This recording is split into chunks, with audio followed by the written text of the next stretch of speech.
Today, my guest is Lisa Marie Robinson, and I'll talk to you a little bit about her. But first, I will start talking about why I call this show It's All Good. Mainly, it's because of my favorite cup. It says It's All Good. I know it's backward, but it's all good. And but when I chose the title of this show, I was wondering, how should I call it? And then I was drinking out of my cup and I said, yeah, that's my life. That's how I live my life. And why is that? Is because whatever happened right now, like let's say something bad just happened or something stressful or whatever that is, then it's already part of the past because I can't change it. 5 seconds ago, 5 minutes ago, 5 years ago, 5 decades ago, you can't change things that are in the past. So my philosophy is saying, well, it's all good. I can't change it. And then I look at the future and I can't predict the future as much as, we buy lottery tickets and then we say, oh, we wish we could win, but we don't know. It's just the future is unpredictable. So now when I think of things that might be worrying me in the future, I say it's all good because the future is the future and I can't predict it. And I have to live at right now, enjoy today, enjoy this episode, and come with us for exploration. So, as I say, my guest today is Lisa Robinson, and she's a wealth coach. So, we'll talk about money and how to be happy with how you're making money and how to make more, perhaps. So, let's find out with Lisa. So, let's welcome Lisa to the floor. So, Lisa, welcome to the show. So good to Hi. have you here. Thank you for having me. I appreciate it. You're very welcome. It's nice to have you. So, Lisa, tell us a little bit about you and what's a wealth coach. It's a bit self-defining, but I think you have a different ways of seeing that. And hmm so, tell me how you got to become a wealth coach. So, tell me a little bit about your story. The floor is yours. Well, my name is Lisa. I in the business world, I normally go by Lisa Marie, but my full name is Lisa Marie Robinson. I'm a mom of two girls, and they're both neurodivergent. And wealth coach is it's a money coach in a sense. It is a money coach. I use the word wealth coach though, because just because you have a lot of money doesn't mean you're happy. And to me, being wealthy means you have the freedom and you're living the lifestyle you want. And it's not necessarily that you're rich, but you're Mhm. abundance. You have a lot of abundance. You're wealthy in your lifestyle. You're doing what you love. You're able to give back and all of Yeah. those things. I I specifically focus on wealth creation, wealth retention, and wealth Yeah. expansion.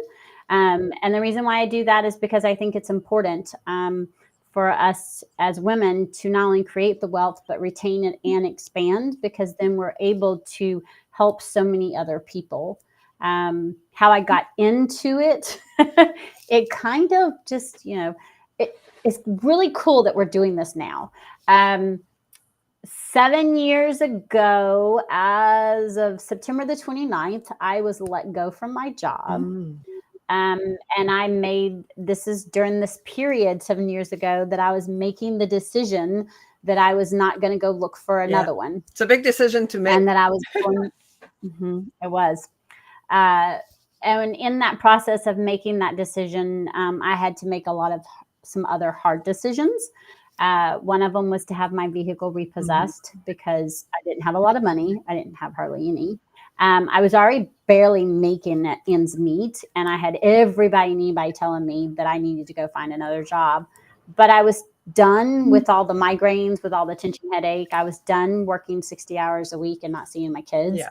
I basically decided that if I was going to barely make ends meet, that I was going to do it on Yeah. my terms. Um, so October 17th of this year will be 7 years I've had my business. Awesome. And when I had my vehicle repossessed, I had to also ask my landlord to prorate my Mhm. rent. So I had to send her a plan, ask her to prorate, cannot talk, my rent till April of the following year when I got taxes. I tell everybody every time I tell that story that if some God, the universe, wouldn't have told her to do it, we wouldn't be sitting here having this conversation. So happy But anniversary. thank you. I'm excited. 7.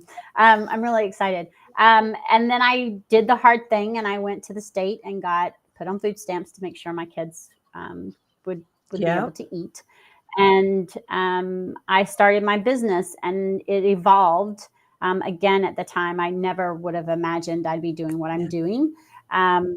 But I started realizing that I was still struggling with the money and the issues. And someone said something online, and they were like, it was a money mindset coach, and it said,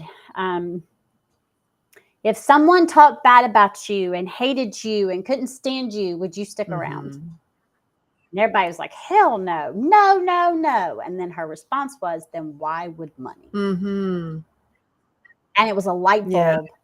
It was just a huge aha moment for me. And that just, I started digging. I started looking at the money mindset, the money stories, my relationship with money, and it evolved. And in that, I was like, I'm not the only one. I can't be the only one. And I just realized that money mindset was only one part of the piece. The other part of the puzzle was money management. And the issue is there's a gap. And I believe they go hand in hand. And once I was able to, I could see that, and I started using that, I started helping other people. And I took, with my business, I went from food stamps to 6 figures in 3 years. That's fantastic. And it'll be 7 years. Yeah, that's awesome. I still want to pinch myself sometimes that, people say, yeah, but it's hard. Well, is, money doesn't fall on your lap. Like people that it's very rare that people that are rich on this planet, they just sat down and money fell on their lap, right? Like unless you're born into money and then you don't have to do anything and then you just receive, and that's different. But that's a tiny minority, right? And right. But our society and some of our upbringing make us think that if we're not born into money, or we don't marry into money, we'll never which have is money. not true. I'm more the. However, that is one of the money beliefs I had, because I had been taught that for so long, or told that for so long, or heard it for so long.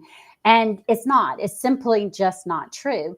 And we have to be, as adults, we have to be able to realize where our money beliefs come from. Then we have to acknowledge it, right? Once we figure out where they come from, we have to acknowledge it. And then we have to be willing to rewrite the script. We have to be willing to turn the page and start a new chapter. And I, of course, was way willing to do that. Now I have an awesome relationship with money. I tell people all the time, manifestation works only if you put action behind it. So you have to have action manifestation, but you also have to have a really good mindset with money and a relationship with money. And then you have to have good money management. It goes hand in hand. And, doing that prepares you to be able to handle the things that happen when life happens, right? My favorite saying is life happens and sometimes she's a bitch. Yeah, of course. I mean, as I was saying, we can't predict. Right, and we're not going to expect it. You cannot predict it. If we could, we would avoid it. Trust me on that. But like you said, you can't predict it. However, you can prepare for the things that you want in the future. You can prepare for those different types of things. And you can prepare for it without worrying about it so extreme that it's taking over. It's like what I found, like when we talk about preparation, whether it's for money, having a little bit of a nest eggs, just in case something happened, or prepare for your retirement, or prepare for when we talk about money. But when you prepare, like let's say for life situation also, it's like doing fire drill. Like there's no fire, but if you've practiced it long enough, you know, your mindset. If you see, okay, if that ever happened, not that I want it to happen, but then I know I know my plan. I know what it's going to happen. So if one of my kids get really sick and I have to spend more money at the hospital or whatever, then you're prepared. You have a contingency plan for that. So, and that's what I think you're teaching your clients, right? How to prepare to Yeah. be ready for the unexpected. Well, and it's not only to prepare for anything that happens, but for example, I live in Columbia, South Carolina, in the United States, and our state charges property tax on everything. Okay. Yeah. Literally everything. Whether it's a vehicle, a boat, whatever, there's property tax there. So, and we have to pay it every year. So on my vehicle, I have property tax I have to pay every year. Just like a house. And so I have an account that's called Vehicle Savings, and I've estimated about how much my tires are going to cost because I did the research on the size. And then I know how much my property tax is going to be on it every year. I know when it's due. And then I estimate the oil change. I estimate this. And I basically divide that by a number, like how often would I replace my tires? I know I'm going to have to pay the property tax every single year. So that would be divided by 12. And whatever number I come up with, so like if I replace my tires every 2 years or every 3 years, I would divide that by however many months, right? So then I add that up, and that's what I'm putting into that tax savings account every single month. And it's nicknamed Vehicle Savings. And the reason why is because it tells my brain, nope, that's not for buying clothes. That's for the vehicle. And now when my property tax was due of $1,500 and something odd for my vehicle, it didn't mess with my cash flow. It didn't mess with my budget. I just went and paid it on the credit card and then moved the money out of that savings account and paid that to the credit card. So it basically zeroed it out. And now I'm still putting money in there for the next thing, for next year and for the tires. And the cool thing is you estimate emergency type thing in there. And when I had to spend $1,700 to have something replaced, that part of my warranty covered and then another part didn't, I had the money and I didn't freak out over it.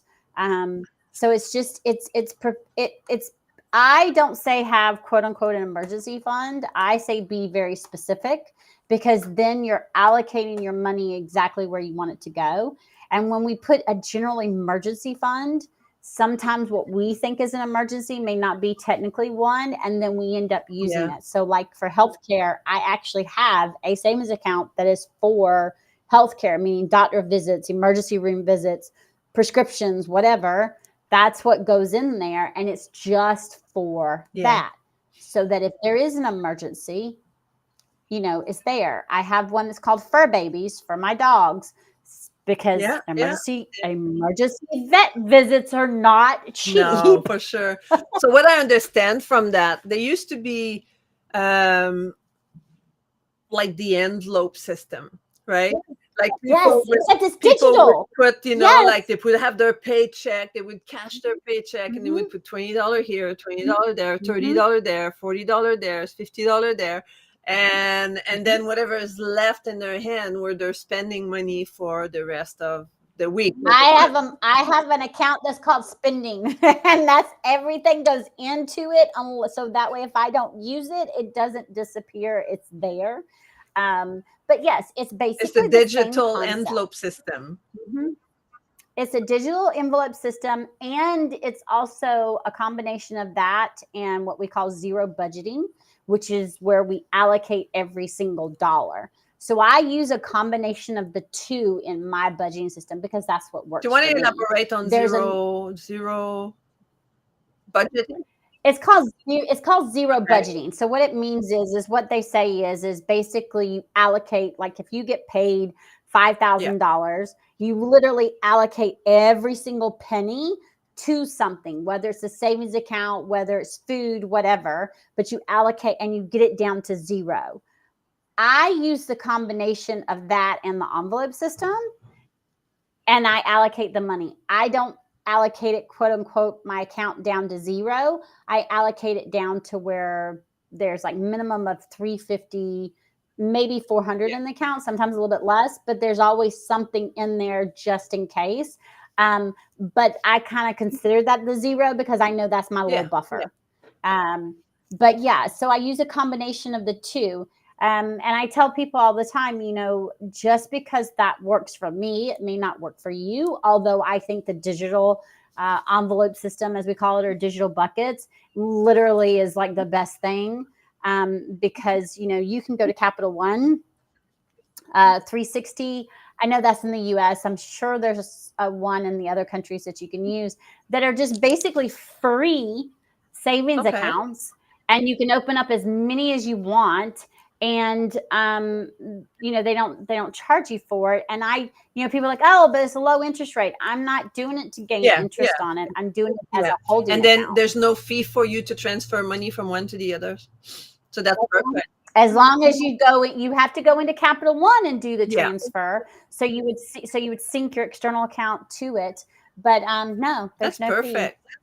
Lord knows I'd be charged. I'm transferring money in and out of it. Yeah, you do it all the time. Yeah. I mean, there's no fee. And the cool thing about it, and the reason why I like it is because a lot of times us, you know, as humans, if your savings account's attached to the bank that you bank with, you have easier access to it. So a lot of times we'll go, oh, I just need it, so I'm going to move it and I'll put it back. But then we never put it back. Whereas when it's attached to a bank that's not like in the same bank account or the same bank, so like Capital One, it takes, they say 2 to 3 business days for it to transfer. I've noticed, depending on the time of day, it's 24 to 48 hours. So but again, it takes longer than a split second for it to be moved for you to use. So that's a good thing, because then that reduces the impulse spending, right? Right. You know that you can't use it because you can't have it in your hand right away, which is a good thing. Yeah. And I have a Capital One credit card, and people are like, oh, that gets you in trouble. Like, no, I go to the Capital One account that I'm wanting to do something with. And if there's no money in there, I can't use it. Or if I know money is going to hit, then I laugh. It's a book that says, oh, show me. Yeah. I'll just show you so everybody can laugh. Where's it at?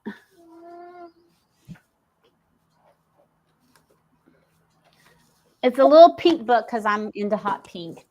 And it says, my list of bodies I buried in the woods. My list of what? So my list of bodies. Bodies I buried in the woods. Yeah.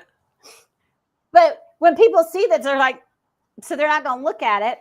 But all that's in here is like different trips that I've done, right? So like bowling trips. And if I go on a bowling trip, then I go and write all the stuff down and say, okay, that's how much I have to move out of my bowling account to put on the credit card.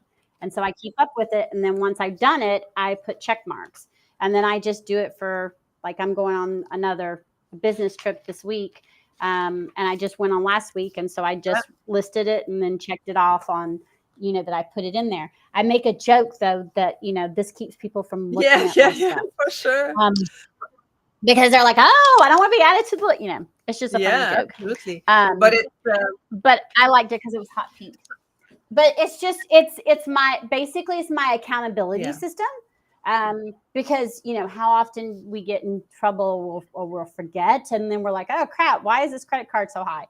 Well, it's because, you know, like, for example, this last business trip, I had $875, including the flight that was on a credit card. So when I got back, I added all of that up. And I was like, okay, I need to move that from my biz conference. For my business, I have what's called a trip/conferences account. And so I moved that from that account and paid it to the credit card. And it's off the credit card. I do the same thing in my business and in my personal, except I use business banking accounts with my actual local bank. And I have money in all those accounts. And again, they're nicknamed for specific things like tax savings, business conferences, yearly expenses. And so again, because they're nicknamed, my brain knows those are for those specific things.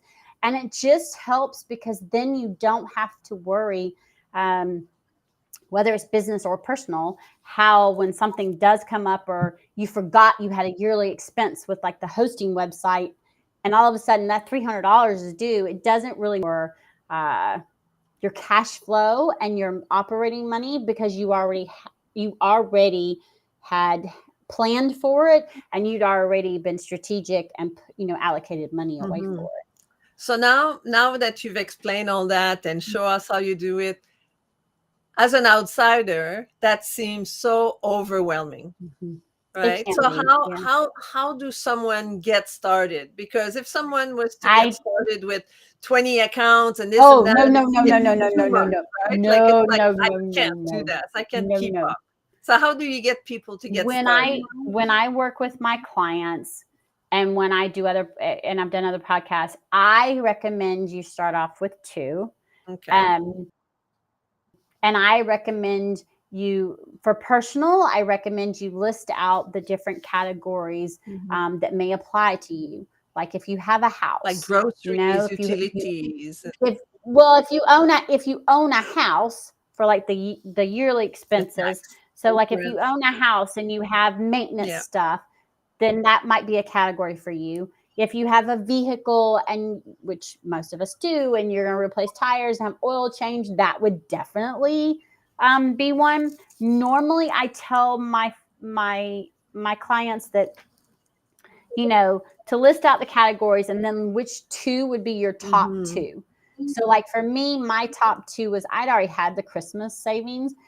So my top 2 was the vehicle and the fur babies. Or actually, I'm sorry. It was the vehicle and my girls. So I have one that's called my girls because both my girls at the time were in school. And if any mom knows, when they're growing, you could all of a sudden need shoes. Or clothes. Like 1 minute pants were fitting and the next minute they look like high waters or capris. And so those were my first 2. Then what I did was I estimated what I was figuring needed to go in there. And then I was realistic and said, okay, what can I start putting in there? Because that's the key. Just because you estimate, oh my goodness, I need to be putting $300 and something into this vehicle savings account every month. If you can't put it in there, okay, you know what you need to work towards and what you want to work towards. Now, realistically, what could you start putting in there? And that, I tell my clients all the time, just start. With business, the first 2 would be tax savings, because I don't care where you live, you have to pay taxes to the man. He's going to come and get it one way or the other. So you might as well go ahead and put the money aside so that you're not spending it. And then a yearly savings, because majority of us business owners have yearly expenses, again, no matter where we're at. Those are the 2 that I would say to start with. Those are the 2 I always start with on my clients with a business. I think the first, like what comes to mind also as you explain all that, I think the first things to do, and you'll say, yes, of course, I'm sure, is to look at the past years and the expenses and make a list, right? Of where did the money go in the last year or 2? If you're looking at your monthly, I tell my clients to do what I call a deep dive into your expenses. I call it a checkup per se. I still do one every 90 days. So I'll go in and I'll look and say, okay, every quarter I look and I say, this is where, look at my bank statements, my credit card statements. Am I spending the money where I've got it saying I'm allocating it and budgeting it for? Has anything gone up? Has anything decreased? Making sure that it's good. But when you're first starting, 3 to 6 months, I say to go back and actually look and see where you're spending, especially in your business or even personal, actually, because a lot of times that's where we can find money leaks, where we'll find memberships that we don't use. Memberships we don't use. And you're like, oh my God, I'm paying $15 a month and 6 months to a year. Okay, cancel it. Like the gym. If you haven't touched it in almost a year, cancel it. Because again, that's $16 times 12 that you can put somewhere else. That goes in the Christmas fund or whatever, right? Right, exactly. And so it's just, it's being honest and strategic, you know, and it's also like those one-off expenses, looking at your gas, looking at your groceries, you know, looking at how much you're spending out to eat. I have clients all the time go, oh, I don't spend that much amount out to eat. I'm like, okay, go back 4 months and come back and let me know. And they're like, holy crap. I didn't realize I was spending that much. Of course not. I spent $2,000, you know. We went to credit card and debit cards, and all we got to do is swipe or now tap, and, you know, we're on our way. You don't realize how much you're spending. I said, you know, and I don't have you do that. I don't say do that. And I don't have my clients do that to be restrictive.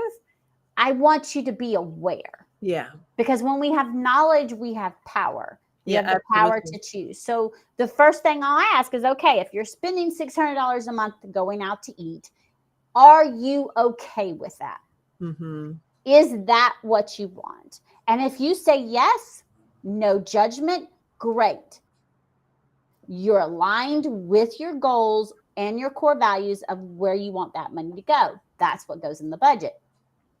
Majority of the time, my clients come and tell me no, or other people will tell me no. No, I don't want to spend that much like money. $50 here, $50 there, $75 there, bottle of wine. Oh my goodness, you know, that goes up quickly. So if that's out of alignment with your goals and values, which is really important, if it's out of alignment, then okay, what would be in alignment? And whatever that amount is, that's what you're going to put in the budget. That's what you would create. What I have an out to eat spending account, again, a savings account. So now my girls don't ask me if we have money to go out to eat. They say, Mommy, is there enough money in the out to eat spending account? It solved my problem. How old are your daughters? They are now 12 and 20. So my 20-year-old is on the spectrum. Okay, yeah. So have you taught them to start using this system as soon as, you know? I have been, it's a work in progress. The 12-year-old, she thinks that as soon as she gets her, you know, her money that she's earned, it's hers to do with. I am teaching her how to put a little bit of money aside to save. It's kind of hard to, you know, have a 12-year-old can't have multiple accounts. Yeah. With my 20-year-old, she's on the spectrum. Banks, you know? With my 20-year-old, she's on the spectrum. I'm working with her doing it a little bit differently. I'm actually doing the old system of, you know, the envelope and then having one savings account, so that she can actually physically see it and that kind of thing. So, but I'm working with her. I have to remember that cognitively, she's between the ages of 16 and 17. So some of the understanding is there, and she'll get frustrated if she decides to spend money. And I've told her, I said, look, it's a work in progress. So I tell my clients all the time, you're not going to be perfect at it when you first start. The key is to keep going and find what works for you. I know this can work because we can start where you're at, and you can start where you're at, so you're not overwhelmed, you know, going, you know, a lot of the gurus will go, oh, no, you just need to open up all the accounts at one time. Oh, dear God, no. That sounds so every time someone comes to me who they're overwhelmed, they've not done anything with it, and they still have no idea what's going on with their money. Of course. And I think it's important for us to have a good relationship with our money. And the only way we can have a good relationship with our money is to know what's going on with our money. What are we doing with it? How are we treating it? You know, are we letting it disappear down the drain? Are we being strategic with it and planning things with it? And a lot of that, of how you look at the money and how you treat it and how you manage it, is going to go back to those money beliefs, those money stories. So I tell everybody, if you've got a block from doing that, then my advice is to work on that money mindset and figure out the money story and start working there. And you can do both at the same time, but you've got to be able to see what your current money beliefs are and be able to, you know, flip those. So let's go back to the beginning, because a lot of people would say, like, they listen to this show and they say, well, I don't even have any money to save, right? So 7 years ago, you were in that situation. And so how someone that thinks that I don't even have any money to save, I don't even have money to pay all my bills. So how would someone like that just to change their mindset, but how do they get started? Like, what's the minimum that they can do?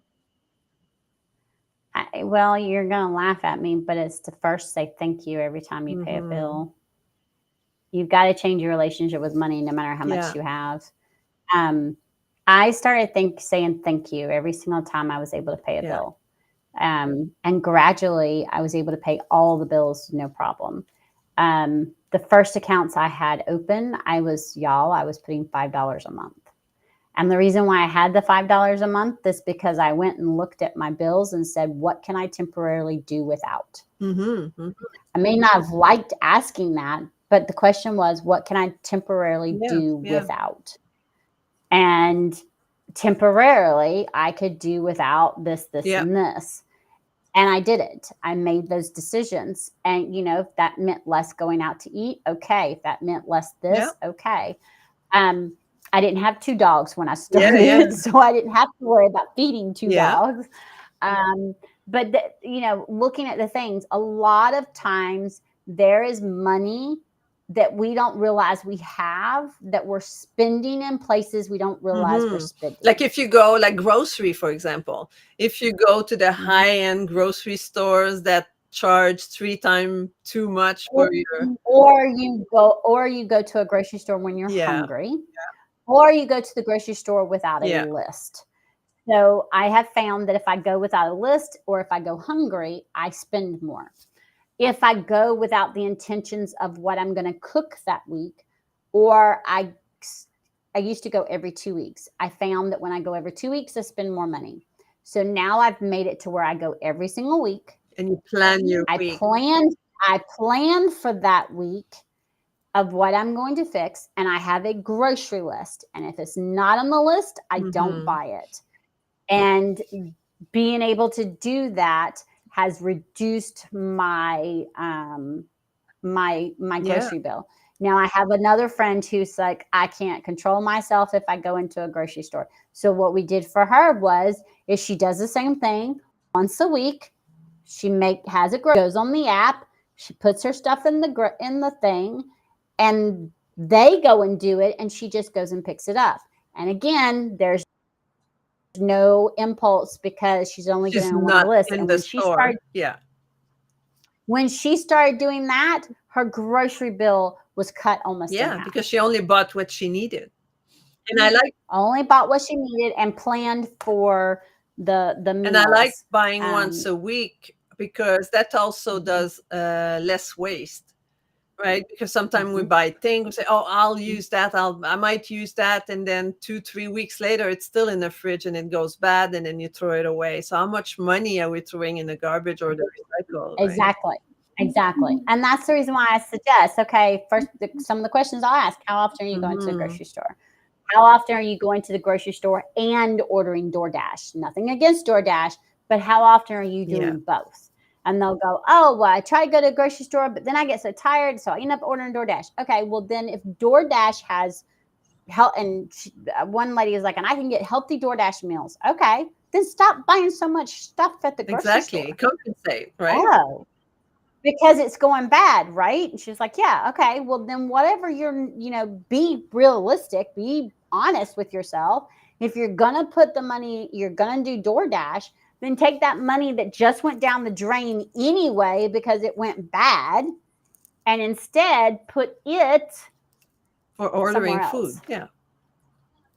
Well, I mean, if you're already ordering the food, you see what I'm saying, and you're over, that's how you can work the budget. Now, are there some people, is it realistic to say all of us have several $100s that are hiding? No. But a lot of us do have money, whether it's $25, $30, or $50 a month, that is being spent somewhere that we're not using or utilizing, that we could pull back on temporarily, and then we could allocate it to what we really want. The biggest thing is to make sure the spending is aligned with your goals. And if that means, okay, I have one client, she was working 2 jobs, and we were able to cut back some of our expenses, and that second job started being put money in savings. And we started very low, and then we built. And now she's going to be to the point to where she can get rid of that job and she can start her side business, to where eventually she'll be able to do her own business. I'm going to be honest, y'all, the reason why I was able to just go full in is because I was let go from my job, and it was do it now or it won't ever happen, because working full time and taking care of two kids who have learning differences and special needs, there wasn't a lot of time left. And I believe that the universe and God had a hand in that, because I was needed at home. Mm-hmm.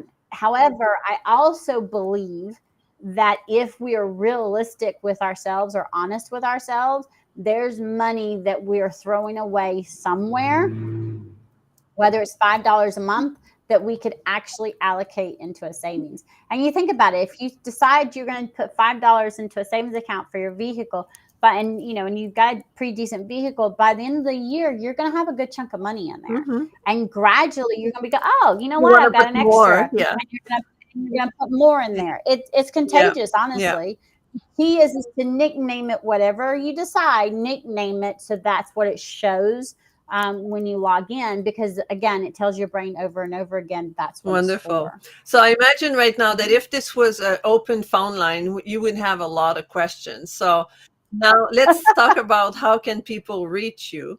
So they can go on your website, and there's lots of you can places to. There's a lot. Yep. There's contact me. There's lots of freebies on there. And then there's also, you can find me on Facebook, the Sassy Wealth Coach. So if you search that, you can find me there. You can also find me on Instagram. Same. All the social media. Same as the Sassy Wealth Coach. Yep. All the social media. All the social media is the Sassy Wealth Coach. So all you have to do is research it. Wonderful. Put in this. And you have a gift also for people.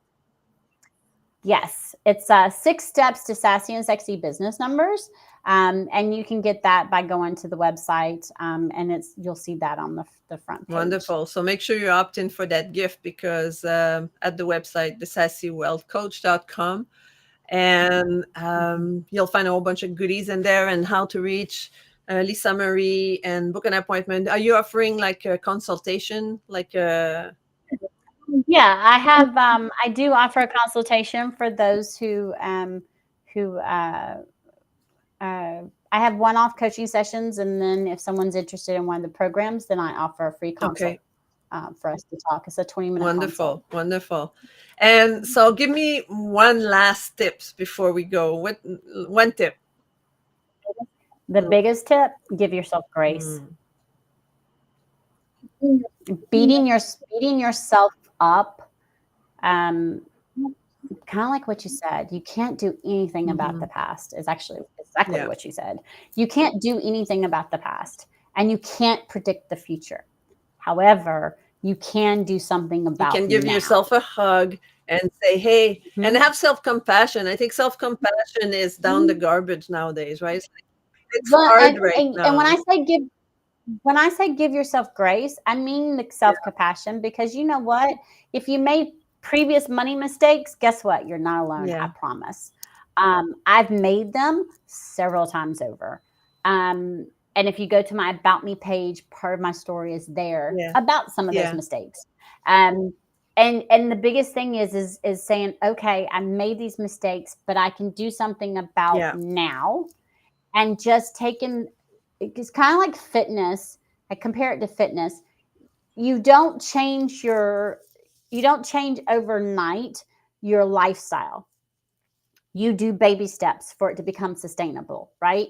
Because we all know those big, huge crash diets are exactly that. They're called crash diets for a reason, because you crash. Okay. Being overly restrictive with your money management plan is the exact same thing. You don't want to crash. So I tell people, start with small baby steps and do that baby step over and over again. And then it builds momentum. I didn't get here overnight. It took 7 years. It was 7 years in the making to have all the accounts I have. I did not start off with 15 savings accounts. Absolutely. And I think like giving ourselves some grace, just like you say, just say, hey, it's been hard and it is hard, but I can do it. I'm And I I can can do it. do it. And I I'm in can the do it. Yeah. process of, like I don't like Mhm. the trying, I'm in the process Mhm. of building my new life. And every day when I get a bill, I'm thanking it, and I'm thanking the fact that I'm paying it, even if it's just partially, because at least I can pay it partially. I'm so grateful. I I say thank you every single time I pay Yeah, something, because that I'm telling the universe thank you for having the money to yeah. pay it, and then even people don't realize it, but when you say thank you, you're changing Your your. brainwave. It's actually kind of like cognitive therapy, okay, for uh, people go in there for Yeah, anxiety, and like my children do cognitive therapy. But you're retraining your brain. You're retraining your brain on how to yeah. think about money and how to look at money. And just, if you're ready, just give yourself grace and one step at a time, and just take those baby steps. Those baby steps is what's going to lead to And go to success. the sassywealthcoach.com and find ways to reach out for Lisa Marie and book a call with Yeah. her and get her to help you, support you, show you the way to get started, to have also a life of abundance. Yes, that's, if we can't have an a life of abundance, then what's the point? Wonderful. I mean, the big thing is to be Well, thank you happy. so much, Lisa Marie. It was such a Thank pleasure you. to have you on the show. And all For the having me. details about how to reach you will be in the show note, people. So just look there, and it was on the screen, but you can check that out there. So just stay there in the background. Lisa, I'll be right back with you. Thank you so much for listening to this episode. I hope you enjoy it. I hope you learned something. I hope she gave you little tidbits of information on how to become more wealthy, but also abundance, because it's two different things. You can be wealthy and don't have any abundance because all the money goes places that you don't know where they go. So I also have a gift for you. So if you're interested to have, that's the wrong gift. Well, my gift, not her gift. We showed that already. So I have a checklist, which is starting over a checklist. I've been working with empty nesters that when the kids leave the house, they either go to college and then they leave, they move another state, or they just move out, like they grown up and they move out, or they get married, and you feel that the house is a little bit empty and you don't know how to deal with that situation. But I invite you to go to bit.ly starting over a checklist and go download. And if you love the show, there's a lot more on my YouTube channel. And so you can go to youtube.com/@Denise Billil, and all my other videos are there. You click on videos and you'll see all my previous videos. Or if you want to be on the show, I would love to hear from you. So you can book a call with me at tiny.cc/talk with Denise. Or if you have any question about coaching, you would like to have a consultation with me, don't hesitate to contact me. I'll be happy to talk with you. So until next time, be kind to one another, and I'll welcome you to show up next week for my next episode.